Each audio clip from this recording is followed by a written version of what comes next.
지난주 선교주의를 맞아서 선교대회 또 선교바자를 위해서 헌신하신 우리 여정도 회장님을 비롯한 모든 선교님들에게 진심으로 감사의 말씀 드립니다. 우리 한번 하나님께 감사의 박수 드리겠습니다. 네, 제가 태어나서 처음으로 비행기 타고 해외에 나간 적이 1989년 대만이었습니다. 그 당시에는 여권을 받으려면 소양교육이라는 그 교육을 받아야만 여권이 나오는 그런 시절이 있었습니다. 대학을 졸업하고 갓 군 복무를 마친 시점에 주찬양 선교단에서 대만 찬양 선교 여행을 같이 가자는 제안이 왔습니다. 중요한 것은 그 당시 저에게 중요한 것은 공짜로 간다는 겁니다. 그래서 할렐루야 하고 더 이상 생각하지 않고 흔쾌히 합류를 했습니다. 여러분 그때 이제 지금도 그렇지만 김포공항에서 이렇게 저녁에 착륙할 때 보면 하늘에서 밑에 보이는 빨간 불이 다 십자가입니다. 타이페이 공항에서 저녁에 착륙하는데 이 빨간 불이 뭔가 내려서 봤더니 관우장 빠이빠이라는 우상이었습니다. 타이페이를 기점으로 해서 대만 전역을 돌면서 노방 전도와 노방 찬양을 통해서 대만의 복음화를 위해서 기도했던 적이 있습니다. 이때 이 찬양을 통해서 언어와 또 문화와 국경을 초월해서 복음을 전하는 문화 선교의 비전을 제가 처음으로 갖게 되었습니다. 이것이 저의 첫 해외 단기 선교 여행이었습니다. 두 번째 단기 선교는 1995년에 제가 신학대학원에 재학 중일 때 지방의 작은 교회를 섬기고 있었습니다. 작은 찬양 선교단을 데리고 중국 단기 선교를 다녀올 기회가 있었습니다. 이 당시 대부분은 큰 교회들에서 단기 선교가 가능했지 지방의 작은 교회에서 단기 선교 간다는 것은 그것도 해외 선교는 정말 쉽지 않은 상황이었습니다. 저희가 중국 들어갈 때 때마침 뉴스에서 국경 지역에 순복음교회 목사님이 북한에 납치됐다는 그런 뉴스까지 나온 터라 불안한 마음을 가지고 출발을 하게 되었습니다. 중국에 도착하자마자 배를 타고 대련항에 도착을 했는데 한 자매가 새벽에 큐티하고 책을 그냥 넣은 바람에 공안에 걸렸어요. 그래서 저희 전원 가방 탈탈 다 털려가지고 그때 가지고 왔던 성경 공부 교재 전부 다 압수를 당했습니다. 다 빼앗기고 대표가 누구냐고 해가지고 제가 조사실로 끌려갔는데 참 하나님의 은혜로 그 당시에는 지금처럼 중국 공안이 철저하게 감시하지 않아서 잘 나올 수 있었습니다. 그래서 대련에서부터 시작해서 연변을 거쳐서 도문까지 이제 중국의 교회들을 방문하게 되는데요. 우리는 뭐 수요일 금요일밖에 모이지 않지만 이분들은 그냥 오라고 하면 매일같이 옵니다.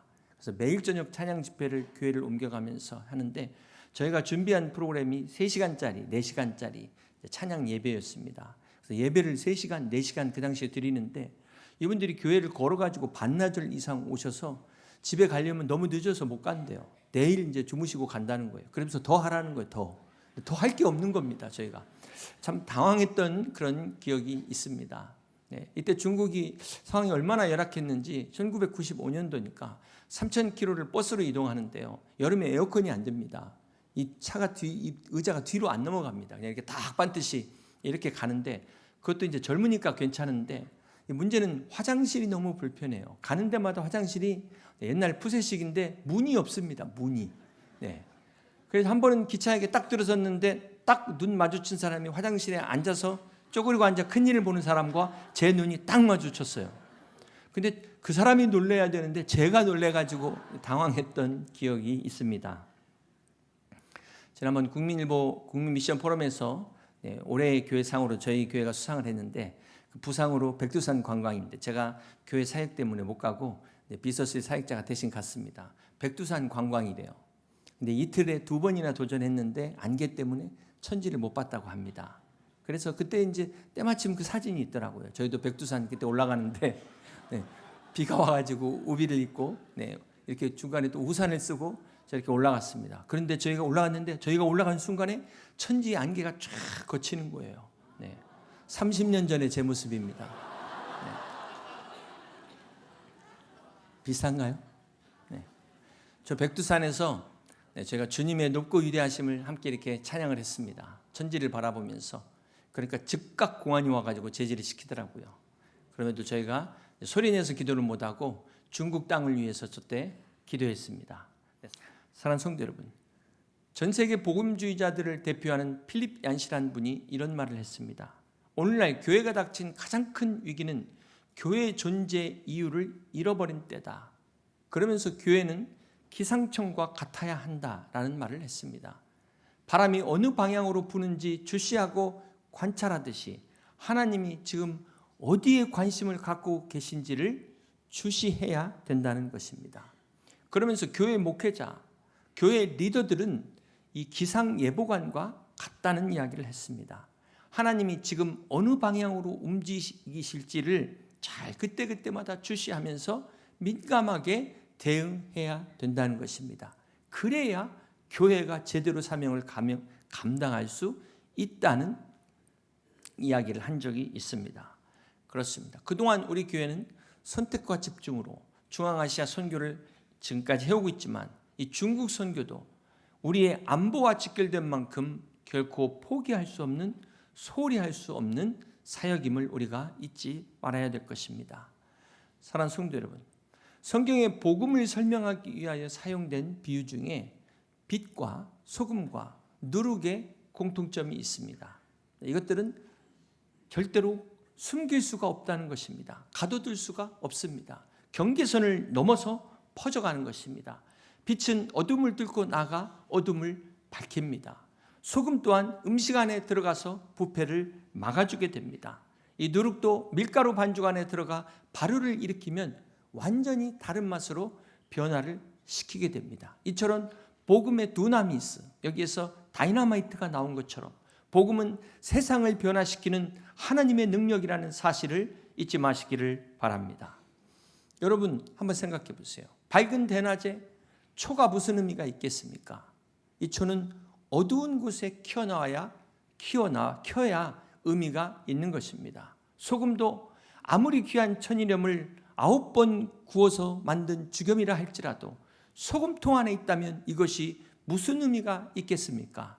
음식 안에 들어가야만이 제 역할을 할 수 있는 것입니다. 누룩 또한 마찬가지입니다. 이것이 재료 안에 들어가야 맛을 낼 수 있는 것처럼 교회는 세상으로 들어가야 되는 것입니다. 세상 안에 스며 들어가야 되는 것이 교회입니다. 세상이 아무리 험하고 세상이 아무리 악하다고 해서 우리끼리 담을 쌓고 있으면 그것은 결코 교회라 말할 수 없는 것입니다. 교회는 이처럼 복음을 가지고 복음의 능력을 가지고 빛과 소금과 누룩의 사명을 감당하는 것이 교회입니다. 교회는 이 땅을 변화시켜야 하는 것이 바로 교회입니다. 우리는 이것을 전도라 말하고 선교라 말합니다. 이것이 바로 교회를 세우신 하나님의 뜻입니다. 누가복음 19장 10절 말씀을 함께 보겠습니다. 인자가 온 것은 잃어버린 자를 찾아 구원하려 함이니라. 우리 주님께서 이 땅에 오신 목적이 바로 전도다, 선교라는 것을 말씀하셨습니다. 이 전도와 선교는 쉽게 우리가 언어로 구분할 수 있습니다. 전도는 동일 문화권에서 같은 언어를 사용하면 전도고, 선교는 타 문화권에서 다른 언어를 사용하면 선교가 됩니다. 중요한 사실은 전도건 선교건 바로 이것은 생명을 구원하는 하나님의 역사입니다. 교회의 본질이 바로 이 영혼을 구원하는, 바로 여기에 있음을 우리는 잊지 말아야 될 것입니다. 그러므로 이 전도와 선교는 결코 선택이 아닌 필수이며 하나님이 우리에게 주신, 교회에 주신 사명인 것을 잊지 말아야 될 것입니다. 우리 주님께서 부활하시고 40일 후에 승천하시면서 하신 말씀이 사도행전 1장 8절의 말씀입니다. 오직 성령이 너희에게 임하시면 너희가 권능을 받고 예루살렘과 온 유대와 사마리아와 땅끝까지 이르러 내 증인이 되리라 하시니라 말씀하셨습니다. 사랑하는 성도 여러분, 성령이 임하신 결과가 무엇일까요? 내 기도가 응답받고 축복을 받는 것, 이거는 그냥 부수적으로 따라오는 것입니다. 성령을 받으면 권능을 받는다고 말씀하셨고 증인이 되리라, 증인이 된다는 말씀입니다. 여기서 증인, 마르투스는 법적인 용어입니다. 다시 말해서 재판장에서 자기가 직접 보고 들은 사실을 그대로 말해야 될 책임이 있는 사람이 마르투스, 증인이라는 것입니다. 이 증인은 절대로 함부로 자기가 하고 싶은 말, 자기가 지어내서 하는 말, 거짓말을 하게 되면 위증죄로 처벌을 받습니다. 증인은 절대로 묵비권을 행사해서도 안 되는 것입니다. 증인은 오직 진실만을 이야기해야 될 책임이 있습니다. 이것이 바로 마르투스 복음의 증인인 것입니다. 또한 예루살렘과 온 유대와 사마리아와 땅끝까지라는 말씀은 이 복음이 전 세계를 향하여 퍼져나가는 것을 말씀합니다. 예루살렘은 복음의 출발점입니다. 교회가 바로 복음의 시작입니다. 이것이 온 유대, 이것은 우리 같은 민족을 말합니다. 같은 문화권으로의 확장을 말합니다. 이제 여의도와 영등포로 이런 확장을 말하는 것입니다. 나아가 사마리아는 문화적 장벽을 넘어서는 확장을 말합니다. 우리와 다른 문화, 다른 나라, 국경을 넘어서 복음이 확장되는 것입니다. 어디까지? 바로 땅끝까지, 전 세계를 향하여 모든 민족과 국가로 확장되는 것이 바로 복음의 능력이라는 것입니다. 이처럼 성령이 임하면 교회로부터 시작된 복음이 중앙아시아와 이제 중국뿐만 아니라 전 세계로 확장되는 것이 하나님의 뜻이요, 이것이 복음의 능력인 것을 믿으시기를 바랍니다. 사랑하는 성도 여러분, 우리 신앙생활이 영적 싸움이라는 것은 우리가 세상을 변화시키지 않으면 세상이 우리를 변화시킵니다. 우리가 복음으로 세상을 변화시키지 않으면 세상이 우리의 복음을 빼앗아갈 것입니다. 그렇다면 오늘 우리는 이 세상을 변화시키고 있습니까? 아니면 오히려 거꾸로 변화를 당하고 있습니까? 여러분 어느 쪽에 계십니까? 우리가 변화시키지 않으면 오늘 우리는 거꾸로 변화를 당할 수밖에 없다는 이 사실, 그러므로 우리가 변화를 당하지 않고 변화시키기 위해서는 반드시 성령의 능력을 받아야 되는 것입니다. 우리가 연약하고 부족하기 때문에 오늘 우리가 성령의 충만함을 받아서 우리 각자의 부르심받은 자리에서 오늘 우리가 속한 이 공동체 안에서 빛과 소금과 누룩의 사명을 감당할 수 있는 저와 여러분 다 되시기를 주님의 이름으로 축복합니다. 이 시간 여러분 한 사람 한 사람 말씀 가운데 예배 중에 성령의 권능 받으셔서 여러분의 가정을 변화시키시고 이 땅을 변화시키시는 우리 여의도 침례교회 귀한 성도들 다 되시기를 주님의 이름으로 축복합니다. 사도행전 10장은 최초의 이방인 선교가 이루어지는 역사적 장면이 기록되어 있습니다. 이탈리아 로마 군대의 백부장인 고넬료와 예수님의 제자인 어부 출신 베드로와의 만남이 나오고 있습니다. 자, 이는 당시 여러분 유대인과 이방인의 만남은 상상할 수 없는 만남입니다. 로마군 장교와 어부의 만남은 전혀 어울리지 않는 그런 만남이 어떻게 가능했을까요? 먼저 하나님께서 베드로와 고넬료의 만남을 위해서 특별한 환상을 준비하십니다. 하늘에서 보자기 같은 그릇이 내려오는데 그 안에 바로 유대인들이 부정하다고 여기는 온갖 짐승들이 다 있는 겁니다. 그러면서 하나님께서 베드로에게 이것을 잡아 먹으라고 말씀하십니다. 그러나 이때 베드로는 주여 그럴 수 없다면서 거부를 하게 되죠. 이때 하나님께서 계속해서 말씀하신 내용이 사도행전 10장 13절입니다. 또 소리가 있을 때 베드로야 일어나 잡아먹으라 하거늘 베드로가 이르되 주여 그럴 수 없나이다. 속되고 깨끗하지 아니한 것을 내가 결코 먹지 아니하였나이다 한데 또 두 번째 소리가 있으되 하나님께서 깨끗하게 하신 것을 내가 속되다 하지 말라 하더라. 이런 일이 3번 있은 후 그 그릇이 곧 하늘로 올려져 가니라. 하나님께서 깨끗하게 하신 것을 더럽다고 정죄하지 말라는 말씀입니다. 사랑하는 성도 여러분, 하나님께서 베드로에게 이 환상을 보여주신 이유가 무엇입니까? 바로 베드로의 이 편견, 고정관념을 깨트리기 위해서 하나님께서 시청각 교육을 동원하셨습니다. 자, 여기서 우리는 베드로뿐만 아니라 많은 사람들이 다 이 문제에 걸려 있다는 것을 알 수가 있습니다. 오늘 우리가 믿음을 지킨다고 생각한 이것이 오히려 하나님의 뜻을 가로막을 수 있다는 사실입니다. 오늘 우리도 마찬가지예요. 사랑하는 성도 여러분, 여러분은 어떤 편견을 갖고 계십니까? 편견은 한자 그대로 한쪽 면만을 보는 것을 편견이라고 말합니다. 골든 올포트라는 심리학자는 편견을 만드는 것도 종교고 편견을 깨는 것도 종교다라는 말을 한 적이 있습니다.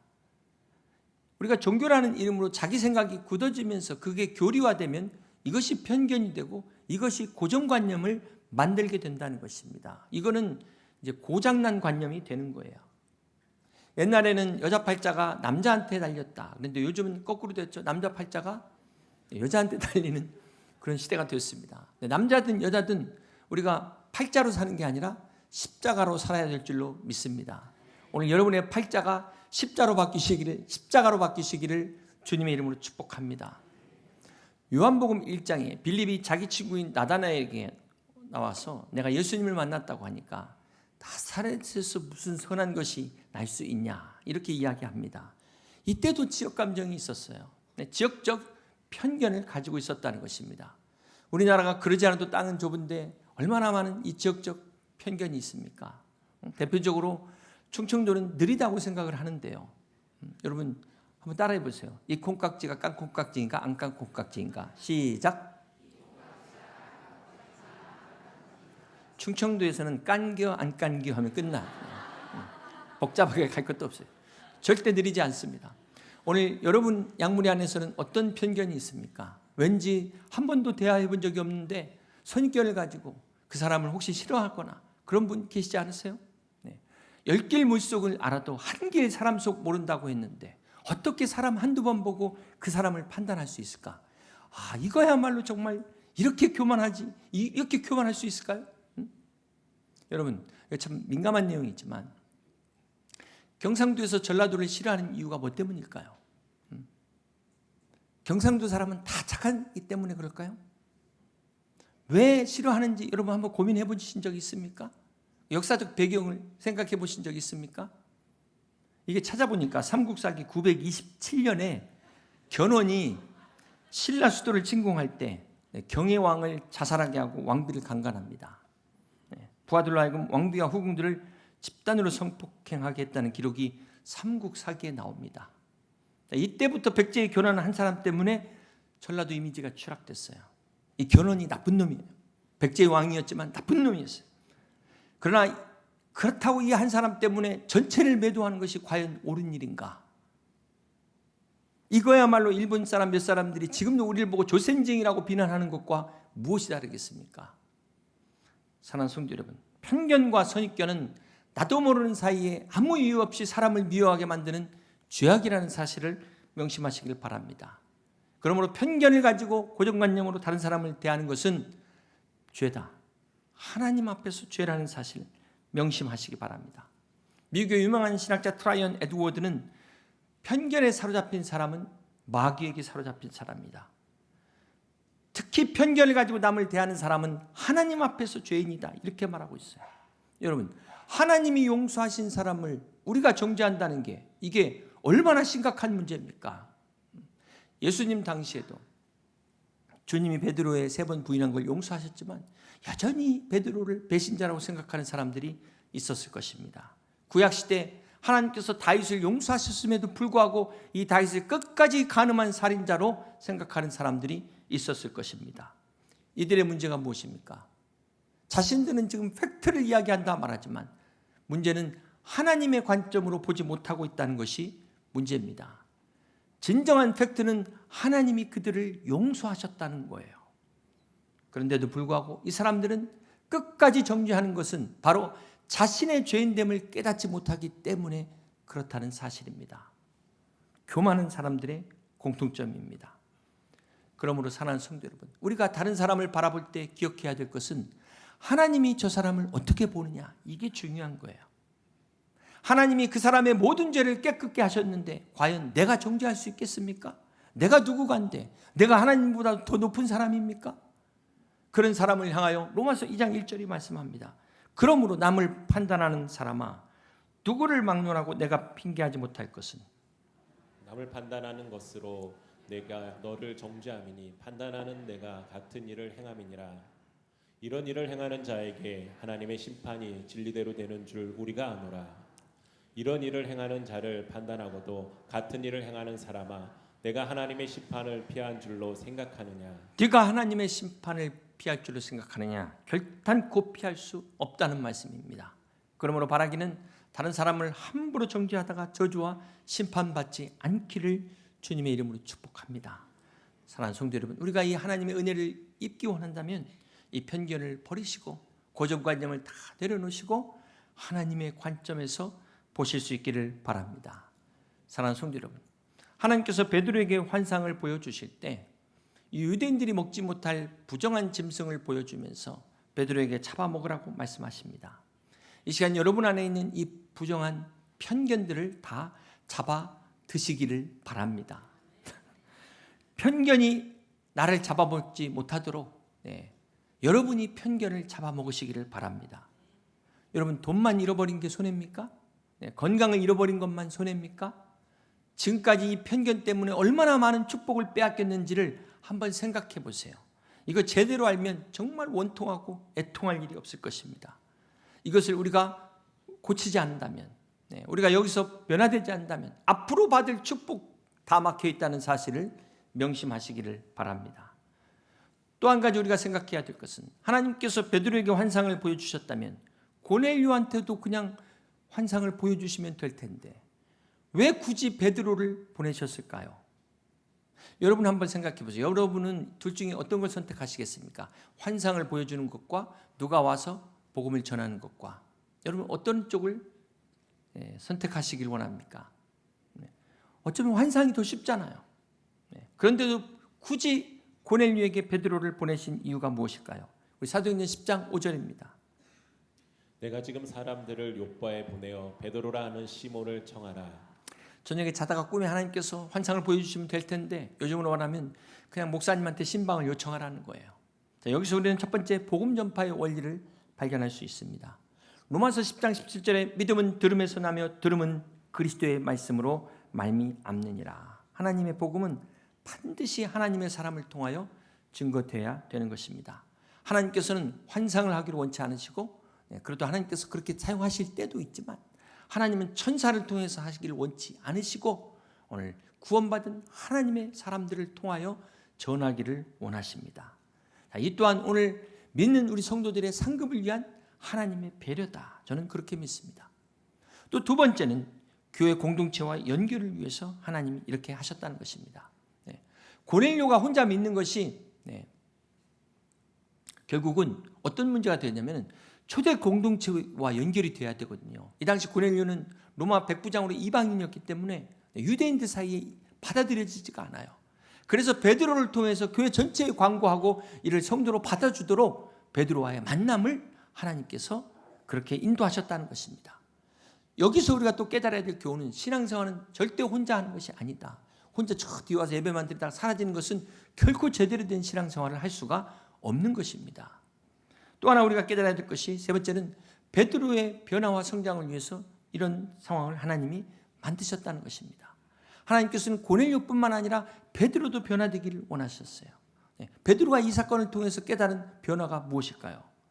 34절입니다. 베드로가 입을 열어 말하되 내가 참으로 하나님은 사람의 외모를 보지 아니하시고 각 나라 중 하나님을 경외하며 의를 행하는 사람은 다 받으시는 줄 깨달았다. 베드로가 이 사건을 통해서 깨닫습니다. 자신의 편견이 깨지게 됩니다. 사도행전 10장 28절에 이르되 유대인으로서 이방인과 교제하며 가까이 하는 것이 위법인 줄은 너희도 알거니와 하나님께서 내게 지시하사 아무도 속되다거나 깨끗하지 않다 하지 말라 하시기로 부름을 사용하지 아니하고 왔노라. 묻노니 무슨 일로 나를 불렀느냐. 베드로가 지금 와가지고 뭐 때문에 나를 불렀냐. 자, 여기서 베드로는 지금 무슨 내용인지 모르고 먼저 왔다는 것을 알 수 있어요. 베드로는 자신의 이해보다도 먼저 순종했다는 것을 우리가 발견하게 되는 것입니다. 우리는 항상 어떤 이제 하나님의 말씀을 듣게 되면 어떻게 하시죠? 기도해보고 응답받아서 내가 이해가 되면 하겠습니다. 내 이해가 먼저인데 오늘 베드로는 이 자신의 이해보다 순종이 먼저였어요. 순종이 먼저. 그렇습니다. 이것이 축복받는 비결입니다. 사랑하는 성도 여러분, 결론적으로 베드로의 이 순종을 통해 고넬료가 복음을 받게 되고 베드로는 편견에서 해방되게 됩니다. 고넬료와 베드로 이 두 사람을 통해서 하나님이 이렇게 일하고 역사하심을 우리는 발견하게 됩니다. 바라기는 베드로의 순종이 고넬료와 그의 가정을 구원했던 것처럼 오늘 저와 여러분의 순종이 이러한 구원의 역사를 이루는, 오늘 우리의 편견과 고정관념이 깨어지는 역사가 일어나시기를 주님의 이름으로 축복합니다. 사랑하는 성도 여러분, 오늘 여러분에게는 어떤 편견과 고정관념이 있으십니까? 특별히 선교에 대해서 어떤 편견을 가지고 계십니까? 대부분의 사람들은 선교를 선교사만 하는 것이다 이렇게 생각합니다. 그러나 오늘 주님을 따르는 모든 사람들이 예루살렘과 온 유다와 사마리아 땅끝까지 세계를 품는 그리스도인이 되어야 된다는 것을 성경은 말씀합니다. 선교는 어떤 특별한 사명을 가진 목회자 선교사만이 아니라 어떤 특별한 교회만이 아니라 오늘 예수 그리스도를 영접한 모든 크리스찬들이 감당해야 될 사명임을 주님이 말씀하고 계십니다. 이 애니메이션 킹 오브 킹스가 7월 16일 개봉합니다. 이 영화의 총 기술 감독이 우리 교회 형제가 맡았는데요. 쉽게 얘기하면 여러분 그 주방에서 모든 요리 총괄하는 수석 셰프, 처럼 모든 기술 부문을 총괄한 형제가 우리 교회 형제입니다. 지난주 형제가 저한테 이메일을 보내주어서 잠시 소개하려고 하는데 저 뒤에 앉아 있는데 자기 이름은 밝히지 말아달라고 해서 생략하겠습니다. 국명 목사님 안녕하세요. 제 인생에서 참 뜻깊은 일이 있어서 목사님과 교회 감사 인사를 드리고 싶어 이렇게 메일을 드립니다. 혹시 소식을 들으셨을지 모르겠지만 장 대표님과 함께 10년 동안 제작해온 영화 킹 오브 킹스가 7월 16일 국내 개봉을 확정하게 되었습니다. 예수님 생애를 다룬 장편 애니메이션이에요. 영화가 완성되기까지 정말 많은 일이 있었지만 하나님의 인도하심이 아니었다면 결코 여기까지 올 수 없었을 것입니다. 그리고 목사님의 말씀과 기도, 교회 공동체의 사랑이 정말 큰 힘이 되었습니다. 군 제대 직후 대학부에서 목사님과 함께 문화선교를 위해 기도하던 시절이 떠오르네요. 이 땅에도 패션 오브 크라이스트와 같은 콘텐츠가 일어나게 하소서. 주님, 우리가 여기 싸우니 대학부를 사용하여 주옵소서. 지금 돌아보면 무모하다 싶을 만큼 순수하고 열정적으로 드렸던 기도였던 것 같습니다. 시간이 흐르며 저조차 그때의 기도를 잊고 지냈지만 하나님께서는 잊지 않으시고 놀라운 방식으로 응답해 주셨습니다. 이 영화가 미국이나 중국 같은 큰 나라가 아니라 작은 대한민국에서 탄생했다는 사실이 너무나 놀랍고도 감사할 따름입니다. 살아가면서 점점 순수함과 열정이 흐려지기 마련이지만 교회와 말씀, 공동체 안에 있었기에 믿음을 지킬 수 있었습니다. 그리고 꿈을 잃지 않고 살아올 수 있었습니다. 교회에서 하나님의 때를 기다리는 법을 배우고 말씀을 배우면서 특별히 느헤미야 3장 말씀이 제작 기간 내내 제게 큰 힘이 되었습니다. 중수하였고 반복적이고 지루한 구절처럼 보였지만 믿음의 눈을 열어주신 하나님께서 그 말씀을 통해 마치 영화의 엔딩 크레딧처럼 각 사람의 헌신과 순종을 보여주셨습니다. 그리고 마침내 성벽 역사가 52일 만인 엘루월 25일에 끝남에 완성이라는 형태로 이 영화를 주님께 드릴 수 있게 되었습니다. 목사님 항상 저희 류브라더스를 격려해 주시고 말씀과 기도로 양육해 주셔서 진심으로 감사드립니다. 그리고 이런 귀한 일에 저를 사용해 주신 하나님께 감사드립니다. 제작 기간 10년 동안 그때와 지금 목사님의 사랑과 말씀, 기도가 없었다면 끝까지 완주하지 못했을 것입니다. 목사님 감사합니다. 사랑합니다. 하나님께 영광을 올려드립니다.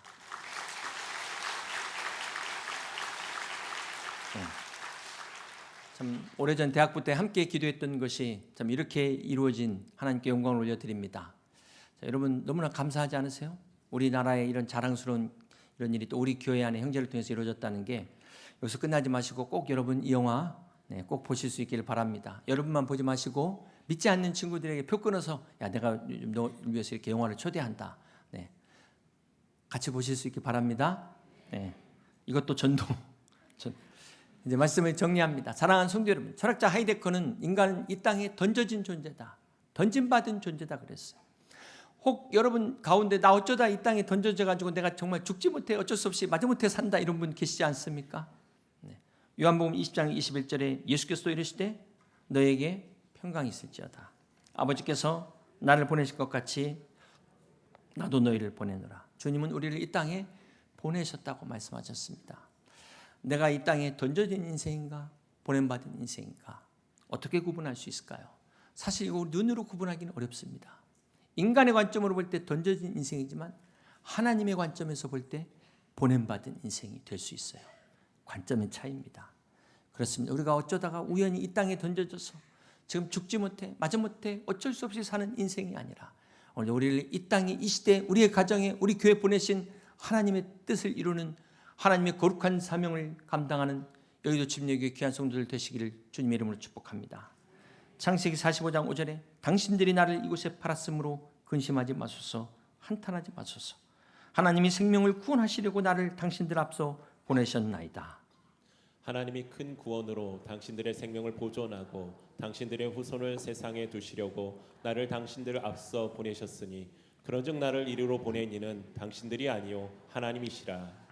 그렇습니다. 나를 이리로 보내시는 이는 하나님이시다. 사랑하는 성도 여러분, 요셉이 자기를 노예로 판 형들을 용서할 수 있었던 이유가 바로 여기에 있습니다. 자신이 노예에 팔려왔다고 노예로 던져졌다고 생각하지 않고 하나님의 비전을 위해서 하나님이 미리 보내신 것을 믿었기 때문입니다. 요셉은 철저하게 하나님의 관점에서 자기 인생을 봤어요. 던져진 인생이 아니라 보냄받은 인생이라는 것을 깨달은 것입니다. 이것이 요셉의 믿음이에요. 이것이 요셉의 축복의 통로가 되는 축복의 비결이었습니다. 오늘 여러분을 하나님께서 여러분의 가정으로 보내셨다는 사실을 믿으시기를 바랍니다. 남편으로, 아내로, 그렇게 자녀로, 부모로 보냈다는 사실을 믿으시기를 바랍니다. 우리 여의도 침례교회로 보내셨다는 사실을, 집사로, 권사로, 장로로 하나님께서 보내셨음을 믿으시기를 바랍니다. 그러므로 여러분의 그 어떠한 어려움과 고난 뒤에 요셉처럼 생명을 구원하시려는 하나님의 섭리가 있음을 믿으시기를 바랍니다.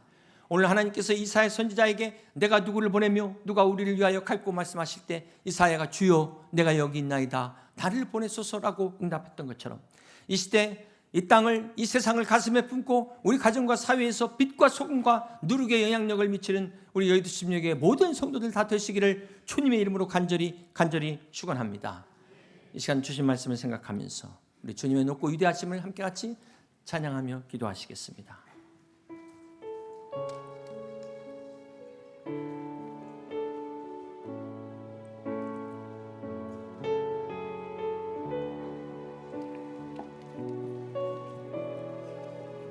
주 하나님 지으신 모든 세계, 주 하나님 지으신 모든 세계 내 마음속에 그리워볼 때 하늘의 별 울려 퍼지는 내 손, 하늘의 별 울려 퍼지는 내 손 주님의 주님의 높고 위대하심을 주님의 높고 위대하심을 내 영혼이 찬양하네 내 영혼이 찬양하네 주님의 높고 위대하심을 내 영혼이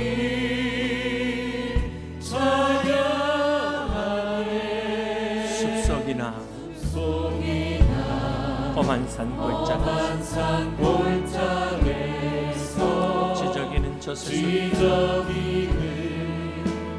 새소리들과 고요하게 흐르는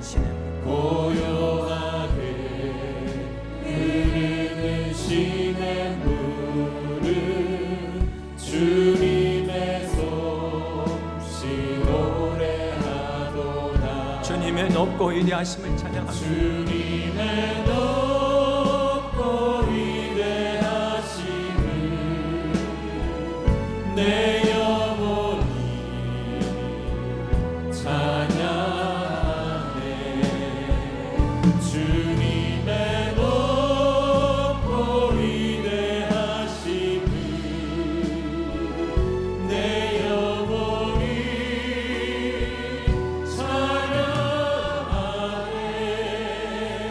부족한 연약한 우리를 사용하시고 우리 교회를 사용하시는 주님의 높고 위대하심을 찬양하며 시간 함께 같이 기도하기를 원합니다. 한 번밖에 없는 유한한 인생을 세상에 썩어질 헛된 것을 위하여 살지 않게 하시고 하나님 나라와 영광을 위하여 살게 하신 주님을 찬양합니다. 우리 사랑하는 성도들이 이 땅의 빛과 소금과 누룩의 삶을 살 수 있도록 성령의 충만함을 허락하여 주시옵소서. 오늘 이 시대 우리 가정과 우리 사회에 보내신 하나님의 뜻을 이룰 수 있도록 성령의 권능 받게 하여 주시옵시고 오늘 내가 누구를 보내며 누가 우리를 위하여 갈고 말씀하시는 주님 앞에 주여 내가 여기 있나이다 나를 보내셔서 응답하며 나갈 수 있는 믿음의 성도들 되게 하여 주시옵소서. 함께 같이 기도합니다.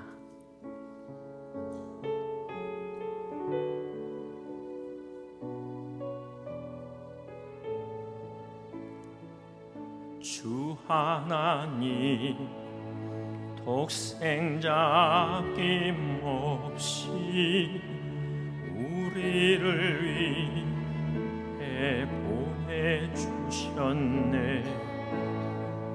십자가에 피 흘려 죽으신 주 내 모든 죄를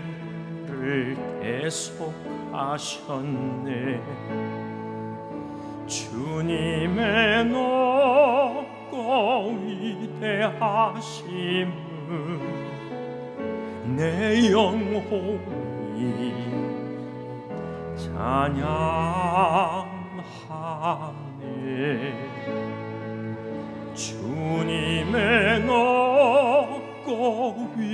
위대하심을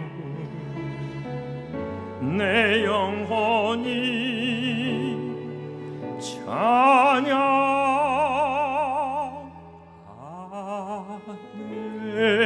다 같이 일어나서 내 주 예수 다시 올 때 저 천국으로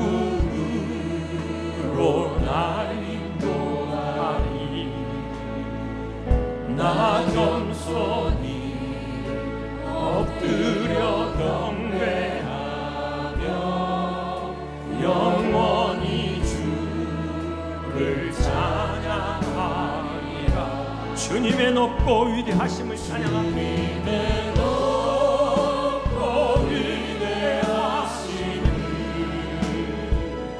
내